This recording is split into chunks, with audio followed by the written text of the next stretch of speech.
Welcome back. ਤੁਹਾਡੀ ਸ਼ਾਇਰੀ ਪੜ੍ਹਦੇ ਹੋਏ ਇਹ ਪਤਾ ਲੱਗਦਾ ਹੈ ਕਿ ਤੁਸੀਂ ਇਨਸਾਨ ਦੇ ਅੰਦਰ ਦੇ ਬੇਸਾਖਤਾ ਜਜ਼ਬਿਆਂ ਦਾ ਖੁੱਲ੍ਹਾ ਡੁੱਲਾ ਇਜ਼ਹਾਰ ਕਰਦੇ ਹੋ, ਔਰ ਜਿਹੜੇ ਹਕੀਕੀ ਇਨਸਾਨੀ ਜਜ਼ਬੇ ਨੇ, ਜਿਹੜੇ ਉਹਦੇ ਅੰਦਰ ਪੁੰਗਰਦੇ ਨੇ, ਜਿਹੜੇ ਉਹਦੇ ਅੰਦਰ ਫੈਲਦੇ ਨੇ, ਉਹਨਾਂ ਨੂੰ ਤੁਸੀਂ ਖੁੱਲ੍ਹ ਡੁੱਲ ਕੇ ਬਿਆਨ ਕਰ ਦਿੰਦੇ ਹੋ। ਇੱਕ ਸ਼ਾਇਰ ਦਾ ਮਨਸਬ ਤੇ ਇਹ ਹੀ ਹੈ, ਲੇਕਿਨ ਸਾਡੇ ਸਮਾਜ ਦੇ ਵਿੱਚ ਥੋੜ੍ਹੇ ਜਿਹੇ ਮਾਮਲਾਤ ਹੋਰ ਤਰ੍ਹਾਂ ਦੇ ਨੇ। ਕਿਆ ਇੰਜ ਦੀਆਂ ਨਜ਼ਮਾਂ ਲਿਖ ਕੇ ਜਾਂ ਉਹਨਾਂ ਨੂੰ ਛਾਪ ਕੇ ਕਦੀ ਕਿਸੇ ਪਾਸਿਓਂ ਕਿਸੇ ਤਰ੍ਹਾਂ ਦੀ ਕੋਈ ਔਕੜ ਦਾ ਜਾਂ ਮੁਸ਼ਕਿਲ ਦਾ ਸਾਹਮਣਾ ਕਰਨਾ ਪਿਆ? ਹਰ ਵਾਰੀ ਕਰਨਾ ਪਿਆ, ਲੇਕਿਨ ਅਸੀਂ ਆਪਣਾ ਹਿੱਸਾ ਥੋੜਾ ਪਾਵਾਂਗੇ ਤੇ ਸਮਾਜੀ ਰਵੱਈਆਂ ਨੂੰ ਥੋੜਾ ਜਿਹਾ, ਬਹੁਤ ਜ਼ਿਆਦਾ ਨਹੀਂ ਮੈਂ ਕਹਿ ਰਹੀ, ਪਰ ਥੋੜਾ ਜਿਹਾ ਬਦਲਣ ਦੀ ਲੋੜ ਹੈ। ਕਿਸ ਤਰ੍ਹਾਂ? ਦੇਖੋ, ਇਹ ਨਾ ਸਾਰਾ ਕੁਝ ਇੱਕ ਮੇਰੇ ਗੁਰੂ ਨੇ ਹਾਲੀ ਵੀ ਹਨ, ਉਹਨਾਂ ਕੋਲੋਂ ਮੈਂ ਬੜਾ ਸਿੱਖਣੀ ਆ, ਪੂਰੀ ਜ਼ਿੰਦਗੀ ਸਿੱਖਦੀ ਆਈ ਹਾਂ। ਵੈਸੇ ਤਾਂ ਇਨਸਾਨ ਜਿਸ ਨੂੰ ਵੀ ਮਿਲੇ ਉਸ ਤੋਂ ਸਿੱਖਦਾ। ਉਹਨਾਂ ਨੇ ਮੈਨੂੰ ਕਿਹਾ ਕਿ ਜ਼ਿੰਦਗੀ ਦੀ ਜਿਹੜੀ ਹਰ ਚੀਜ਼ ਹੈ ਨਾ, ਉਹ ਇਕਨੋਮਿਕਸ ਹੈ। ਉਹਦੇ ਪਿੱਛੇ ਉਰਦੂ ਵਿੱਚ ਕਹਿੰਦੇ ਨੇ ਇਕਤਸਾਦੀਆਤ ਹੈ, ਪੈਸਾ ਧੇਲਾ। ਜੀ ਹਾਂ, ਕਿ ਅਸੀਂ ਜਿਸ ਇੱਕ ਅਸੀਂ ਪੈਟਰੀਆਰਕਲ ਮੁਆਸ਼ਰੇ ਦੀ ਗੱਲ ਕਰਨੇ ਆ, ਉੱਥੇ ਪੈਟਰੀਆਰਕਲ ਮੁਆਸ਼ਰਾ ਜਿਹੜਾ ਹੈ, ਜਿਹੜੀ ਸੁਸਾਇਟੀ ਹੈ, ਉੱਥੇ ਕਿਸ ਵਾਸਤੇ ਪੈਟਰੀਆਰਕੀ ਮੁਆਸ਼ਰਾ ਜਿਹੜਾ ਹੈ ਉਹ ਹੈ? ਇਸ ਵਾਸਤੇ ਕਿ they are the earning hand. ਠੀਕ ਹੈ, ਤੇ ਜੋ ਘਰ 'ਚ ਪੈਸਾ ਲਿਆਏਗਾ ਉਹਦੀ ਮਰਜ਼ੀ ਚੱਲੇਗੀ। ਯਾਨੀ ਉਹ ਕਹੇਗਾ ਕਿ ਜੀ ਬਿੱਲ ਮੈਂ ਦੇਣਾ ਹੈ, ਬੱਤੀਆਂ ਇੰਨੇ ਵਜੇ ਬੰਦ ਹੋ ਜਾਣੀਆਂ ਚਾਹੀਦੀਆਂ ਨੇ, ਠੀਕ ਹੈ, ਬਿੱਲ ਮੈਂ ਦੇਣਾ ਹੈ, ਤੇ ਜਾਂ ਰਾਸ਼ਨ ਮੈਂ ਲਿਆਉਣਾ ਹੈ, ਤੇ ਜੀ ਇੱਕ ਦਿਨ ਗੋਸ਼ਤ ਪੱਕੇਗਾ ਤੇ 2 ਦਿਨ ਸਬਜ਼ੀ ਪੱਕੇਗੀ। ਤੇ ਤੁਹਾਨੂੰ ਇਹ ਨਾ ਚਾਹੁੰਦੇ ਹੋ ਵੀ ਉਹਦੀ ਗੱਲ ਇਸ ਵਾਸਤੇ ਮੰਨਣੀ ਪਏਗੀ ਕਿ ਕਿਉਂਕਿ ਪੈਸਾ ਉਹ ਲਿਆ ਰਿਹਾ। ਤੇ ਹੁਣ ਇਹ ਸਮਝਣ ਦੀ ਲੋੜ ਹੈ, ਔਰ ਇਸੇ ਵਾਸਤੇ ਹਾਲੀ ਤੱਕ ਵੀ ਪਾਕਿਸਤਾਨ ਦੇ ਜਾਂ ਹੋਰ ਵੀ ਜਿਹੜਾ ਸਾਡਾ ਏਸ਼ੀਆ ਦਾ ਜਿਹੜਾ ਹਿੱਸਾ ਹੈ, ਖਵਾਤੀਨ ਦੀ ਜਿਹੜੀ ਪੜ੍ਹਾਈ ਹੈ ਉਸ ਦੇ ਹਵਾਲੇ ਨਾਲ ਬਹੁਤ ਪੋਜ਼ੀਟਿਵ, ਅਸੀਂ ਸ਼ਹਿਰਾਂ ਦੀ ਗੱਲ ਨਹੀਂ ਕਰ ਰਹੇ, ਬਹੁਤ ਪੋਜ਼ੀਟਿਵ ਰਵੱਈਏ ਨਹੀਂ ਨੇ ਮਰਦਾਂ ਦੇ, ਕਿਉਂਕਿ ਉਹਨਾਂ ਨੂੰ ਪਤਾ ਹੈ ਕਿ ਜੇ ਪੜ੍ਹ ਜਾਏਗੀ, ਕੁਝ ਸਿੱਖ ਜਾਏਗੀ, ਜੇ ਆਪਣਾ ਕਮਾਉਣ ਲੱਗ ਪਏਗੀ, ਤੇ ਉਹ ਜਿਹੜੀ ਸਾਡੀ ਇੱਕ ਅਥਾਰਟੀ ਹੈ ਉਹਨੂੰ ਚੈਲੰਜ ਕਰੇ ਨਹੀਂ, ਉਹ ਸ਼ਾਇਦ ਥੋੜੀ ਘਟ ਜਾਏ। ਚੈਲੰਜ ਬੇਸ਼ੱਕ ਨਾ ਕਰੇ ਉਹ, ਕਿਉਂਕਿ ਆਪਣਾ ਪੈਸਾ ਲਿਆ ਰਹੀ ਹੋਏਗੀ ਤੇ ਸ਼ਾਇਦ ਉਹ ਆਪਣੇ ਡਿਸੀਜਨਸ ਲੈਣ ਲੱਗ ਪਏ। ਇਹ ਗੱਲ ਹੈ, ਠੀਕ ਹੈ, ਫੈਸਲਾ ਉਹਦੇ ਕੋਲ ਚਲਾ ਜਾਏਗਾ। ਔਰ ਇਹ ਜਿੰਨਾ ਮੁਆਸ਼ਰਿਆਂ ਕੋਲ ਗਿਆ ਹੋਇਆ ਹੈ, ਉੱਥੇ ਵੀ ਸੂਰਜ ਇਸੇ ਤਰ੍ਹਾਂ ਹੀ ਨਿਕਲਦਾ ਹੈ, ਚੰਨ ਇਸੇ ਤਰ੍ਹਾਂ ਹੀ ਨਿਕਲਦਾ ਹੈ, ਮੌਸਮ ਹੁੰਦੇ ਨੇ, ਲੋਕ ਸਾਹ ਲੈ ਰਹੇ ਨੇ, ਖੁਸ਼ ਨੇ ਉੱਥੇ ਵੀ। ਤੇ ਜੇ ਇੱਥੇ ਵੀ ਹੋ ਗਿਆ ਤਾਂ ਕੋਈ ਵੱਡੀ ਕਿਆਮਤ ਨਹੀਂ ਆ ਜਾਏਗੀ। ਲੇਕਿਨ ਹਾਲੀ ਜਿਹੜਾ ਸਾਡਾ ਪੈਟਰੀਆਰਕਲ ਮੁਆਸ਼ਰਾ ਹੈ, ਉਹ ਹਾਲੀ ਉਹਦਾ ਦਿਮਾਗ, ਉਹਦਾ ਸੈੱਟ, ਮੈਂ ਕਿਸੇ ਮਰਦ ਦੀ ਗੱਲ ਨਹੀਂ ਕਰੀ, ਮੁਆਸ਼ਰੇ ਦੀ ਜਨਰਲ, ਉਹ ਟਿਊਨ ਨਹੀਂ ਹੈ ਇਸ ਪਾਸੇ ਕਿ ਜੀ ਔਰਤ ਜਿਹੜੀ ਉਹਦਾ ਵੀ ਅਪਰ ਹੈਂਡ ਕਿਸੇ ਘਰ ਵਿੱਚ ਹੋ ਸਕਦਾ ਹੈ, she is the earning bread winner, ਤੇ ਮਰਦ ਜਿਹੜਾ ਹੈ ਉਹ। ਮੈਂ ਤੁਹਾਡੀਆਂ ਗੱਲਾਂ ਤੋਂ 2 ਗੱਲਾਂ ਕੱਢੀਆਂ ਨੇ। ਇੱਕ ਤੇ ਕਿ ਸਮਾਜੀ ਇਖਤਿਆਰ ਜਾਂ ਫੈਸਲੇ ਦਾ ਇਖਤਿਆਰ ਉਦੋਂ ਹੀ ਹੁੰਦਾ ਜਦੋਂ ਮੁਆਸ਼ੀ ਇਖਤਿਆਰ ਆਵੇ। ਬਿਲਕੁਲ, ਤੇ ਦੂਸਰੀ ਗੱਲ ਜਨਰਲੀ ਤੇ ਆਈ। ਤੇ ਦੂਸਰੀ ਗੱਲ ਤੁਸੀਂ ਐਜੂਕੇਸ਼ਨ ਦੀ ਬੜੀ ਜ਼ਬਰਦਸਤ ਕੀਤੀ ਹੈ ਕਿ ਅਗਰ ਉਹ ਪੜ੍ਹ ਲਿਖ ਜਾਏਗੀ ਤੇ ਫਿਰ ਉਹ ਆਪਣਾ ਇਖਤਿਆਰ, ਆਪਣੇ ਫੈਸਲੇ ਵੀ ਕਰਨ ਲੱਗ ਪਏਗੀ, ਔਰ ਉਹਨੂੰ ਜ਼ਰਾ ਸ਼ਊਰ ਵੀ ਆਏਗਾ ਕਿ ਕਿਹੜਾ ਸਹੀ ਫੈਸਲਾ ਹੈ, ਕਿਹੜਾ ਨਹੀਂ ਸਹੀ ਫੈਸਲਾ ਹੈ। ਕੁਰਾਨ ਨਾਲ ਸ਼ਾਦੀ ਹੋ ਜਾਣੀ ਜਾਂ ਇਸ ਤਰ੍ਹਾਂ ਦੇ ਜਿਹੜੇ ਹੋਰ ਸਾਡੇ ਬੜੇ ਮਸਾਇਲ ਨੇ। ਤੇ ਤੁਸੀਂ ਆਪਣੀ ਸ਼ਾਇਰੀ 'ਚ ਇਹੋ ਜਿਹੀ ਸੂਰਤ-ਹਾਲ ਨੂੰ ਜਦੋਂ ਚੈਲੰਜ ਕੀਤਾ ਤੇ ਲੋਕਾਂ ਦੀ ਤਰਫੋਂ ਕਿਹਦਾ ਰੱਦ-ਏ-ਅਮਲ ਆਇਆ? ਨਹੀਂ, ਉਹ ਨਾਰਾਜ਼ ਹੋ ਜਾਂਦੇ ਨੇ ਲੋਕ, ਕਹਿੰਦੇ ਨੇ ਜੀ ਇਸ ਤਰ੍ਹਾਂ ਦੀ ਗੱਲ ਨਹੀਂ ਕਰਨੀ ਚਾਹੀਦੀ, ਜਾਂ ਤੁਹਾਡੇ ਮਾਂ-ਪਿਓ ਨੇ ਤੁਹਾਨੂੰ ਕੁਝ ਨਹੀਂ ਸਿਖਾਇਆ, ਜਾਂ ਤੁਹਾਡੇ ਘਰ 'ਚ ਧੀ ਭੈਣ ਹੈ ਨਹੀਂ। ਯਾਨੀ ਮੈਨੂੰ, ਯਾਨੀ ਇਹ ਯੂਜੂਅਲੀ ਬੰਦਿਆਂ ਨੂੰ ਕਿਹਾ ਜਾਂਦਾ ਹੈ, ਉਹ ਮੈਨੂੰ ਖਾਤੂਨ ਨੂੰ ਕਹਿ ਦਿੰਦੇ ਨੇ ਹੁੰਦੇ ਨੇ ਕਿ ਤੁਹਾਡੇ ਘਰ ਧੀ ਭੈਣ ਹੈ ਕੋਈ ਨਹੀਂ, ਆਪਕੀ ਕੋਈ ਬੇਟੀ ਹੈ, ਇਸ ਤਰ੍ਹਾਂ ਦੇ ਸਵਾਲ। ਲੇਕਿਨ ਇਸ ਸਾਰੀ ਜਿਹੜੀ ਨਾ ਸਲੋ ਟ੍ਰੇਨਿੰਗ ਪ੍ਰੋਸੈਸ ਹੈ ਮੇਰਾ ਖਿਆਲ ਹੈ। ਤੇ ਮੈਂ ਜਿਹੜੀ ਪੈਟਰੀਆਰਕਲ ਸੁਸਾਇਟੀ ਦੀ ਟ੍ਰੇਨਿੰਗ ਹੈ ਟੂਵਰਡਸ ਅ ਬੈਲੈਂਸ, ਮੈਂ ਇਹ ਨਹੀਂ ਕਹਿ ਰਹੀ ਕਿ ਸੋਸਾਇਟੀ ਮੈਟਰੀਆਰਕਲ ਹੋ ਜਾਏ, ਲੇਕਿਨ ਇੱਕ ਬੈਲੈਂਸ ਹੋ ਜਾਏ।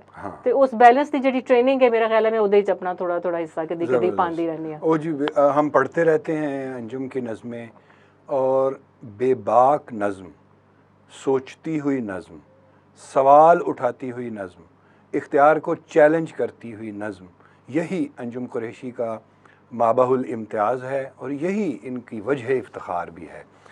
मेरा ख्याल है, मुझे अमृता प्रीतम की एक बात जहन में आ रही है।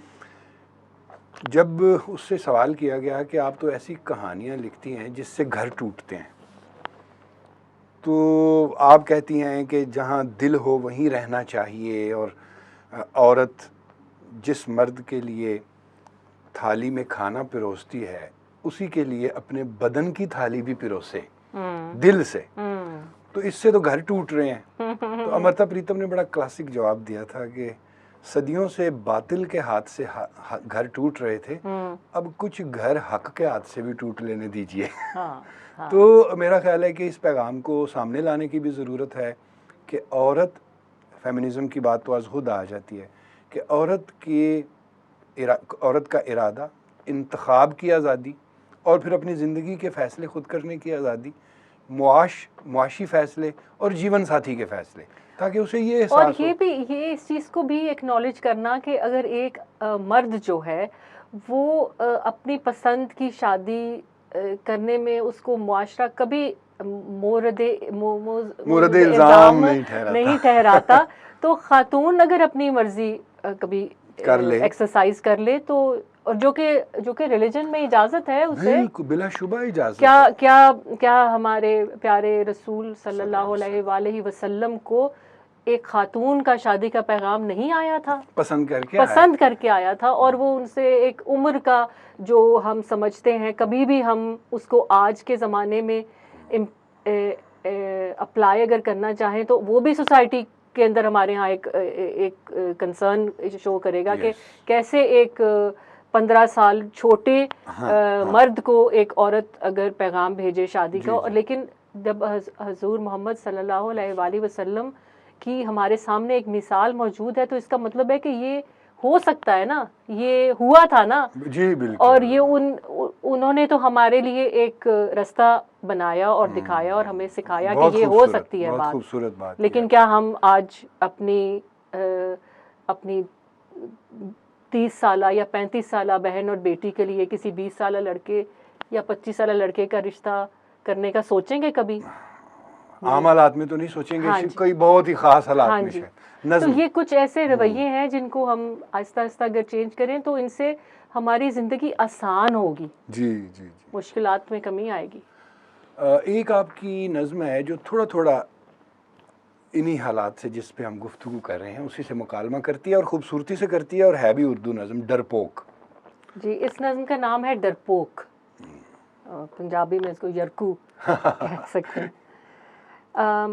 اپنے آپ کو نر کہتے ہو اور مجھ سے ڈرتے رہتے ہو، کہیں میں تارے توڑ نہ لاؤں، تم سے آگے نکل نہ جاؤں، دیر سے باہر سے نہ آؤں، کوئی نرالا گیت نہ گالوں، من مرضی کا ہدف نہ پالوں، کہیں نئی کوئی ریت نہ ڈالوں، ذرا جو چنی ہٹ جاتی ہے ناک تمہاری کٹ جاتی ہے، پگڑی شگڑی پھٹ جاتی ہے، پلکیں میرے آنسو چکھیں، رسمیں مجھ کو باندھے رکھیں، اس میں بس تم خوش رہتے ہو، اپنے آپ کو نر کہتے ہو، دل میں جب کینہ رکھتے ہو، تلخ میرا جینا رکھتے ہو، تان کے کیوں سینہ رکھتے ہو، باہر بھی 2 4 پہ مر کے، بھانت بھانت کا چارہ چر کے، مجھ سے بستر سانجھا کر کے، ان کمروں کو گھر کہتے ہو، اپنے آپ کو نر کہتے ہو، واہ، میں تو اب آگے جاؤں گی، مرضی کا پہنوں کھاؤں گی، جیت کے ہر بازی لاؤں گی، کھوجوں گی خود کو پاؤں گی، پوری ہوں میں ساری ہوں میں، اپنے آپ میں بھاری ہوں میں، ہاروں گی نہ ہاری ہوں میں، عورت لڑکی ناری ہوں میں، میری ذات کو شر کہتے ہو، اپنے آپ کو نر کہتے ہو، اور مجھ سے ڈرتے رہتے ہو، کیا بات ہے! کتنے سوال اٹھاتی ہوئی نظم ہے ناظرین۔ اس نظم نے جو سوال اٹھائے اور اس نظم نے جس طرح کی ایک خود اختیاری کی طرف اشارہ کیا، اس پر ہم بات کرتے ہیں تھوڑی دیر بعد۔ مزید شاعری اور انٹرٹینمنٹ سے بھرپور ویڈیوز دیکھنے کے لیے ابھی ہمارے چینل ذوق کو سبسکرائب کریں اور گھنٹی کے بٹن کو دبانا مت بھولیں تاکہ ہماری آئندہ آنے والی ویڈیوز کا نوٹیفکیشن آپ کو بر وقت موصول ہوتا رہے۔ آپ ہمیں ٹویٹر اور فیس بک پر بھی فالو کر سکتے ہیں، جن کے لنکس ڈسکرپشن میں موجود ہیں۔